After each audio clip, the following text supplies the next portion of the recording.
नमस्कार, मी राजेंद्र चव्हाण गेल्या 13 वर्षापासून शिक्षक, सूत्रसंचालक आणि व्याख्याता म्हणून काम करतोय। विवेकवाणी यूट्यूब चॅनलमध्ये तुमचं सर्वांचं स्वागत।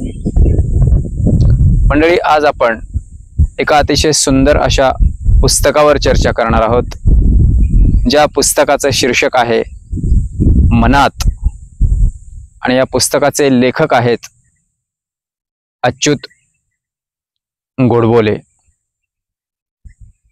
मन ही एक अथांग आणि गुंतागुंतीची गोष्ट आहे,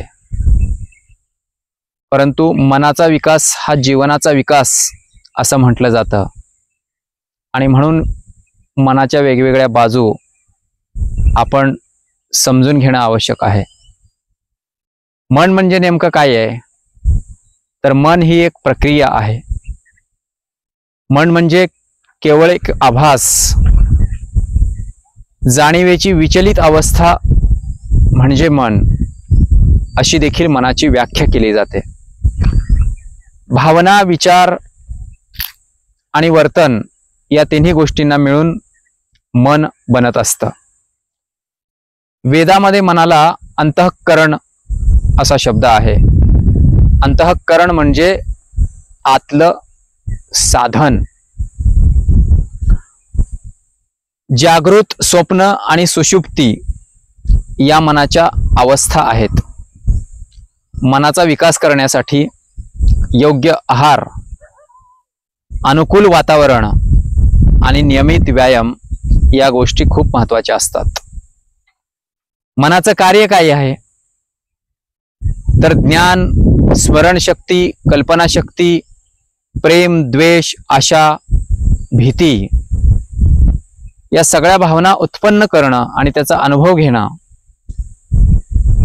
हे मनाचं कार्य आहे। परंतु मन ही अतिशय व्यापक संकल्पना आहे। एक कवी असं म्हणतो की मन कोणा समजले नाही, समजूनही उमजले नाही, मन राई इतुके कोते, मन क्षणात आभाळ होते। त्यानंतर कवयित्री बहिणाबाई चौधरी असं म्हणतात, मन जहरी जहरी त्याचं न्यार रे तंतर, अरे इचू साप बरा त्याले उतारे मंतर। त्यानंतर हिंदीमध्ये एक गाणं आहे मनाच्या संदर्भात, मन उजियाला जब जब फैले, जग उजियाला होय, सुख की कलियां दुख के काटे, मन सबका आधार। हे असं सुंदर मनाचं वर्णन करण्यात आलेलं आहे। माणसामध्ये 3 प्रवृत्ती आढळतात: तमोगुण, रजोगुण आणि सत्वगुण। तमोगुणी व्यक्ती या गोंधळलेल्या दुराग्रही असतात, तर रजोगुणी व्यक्ती ज्या आहेत त्या अस्वस्थ असतात आणि लोभी असतात। सत्वगुणी व्यक्तींमध्ये संयम आढळतो, त्या बुद्धिमान आणि शांत असतात। आणि म्हणून आपण आपल्यामध्ये सत्वगुणांचा आविष्कार करण्याचा प्रयत्न नेहमीच केला पाहिजे। या संदर्भात एक गोष्ट मला आठवते, चीनच्या पुराणांमध्ये घडलेली ही घटना आहे। तर एक टेबलावरची दारूची बाटली खाली पडते आणि दारू सांडते।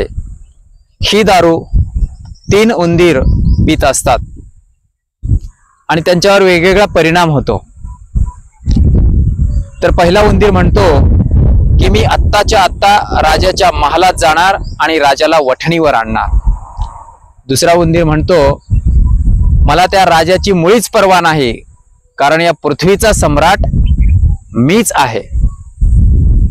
आणि तिसरा उंदीर म्हणतो मित्रांनो, तुम्हाला जे काही करायचं ते करा, मी मात्र चाललो मांजरीवर प्रेम करायला। मंडळी, एकाच पेयाचं सेवन त्या तिन्ही उंदरांनी केलेलं आहे, पण प्रत्येकाच्या मनावर झालेला परिणाम हा वेगळा आहे।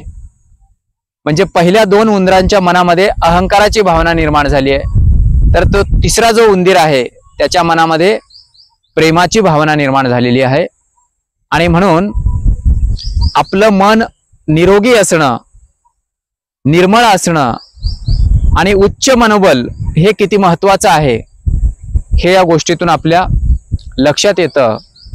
आणि म्हणून मनाचा विकास हाच जीवनाचा विकास आहे, ही गोष्ट आपल्यापैकी सर्वांनी समजून घेणं महत्त्वाचं आहे.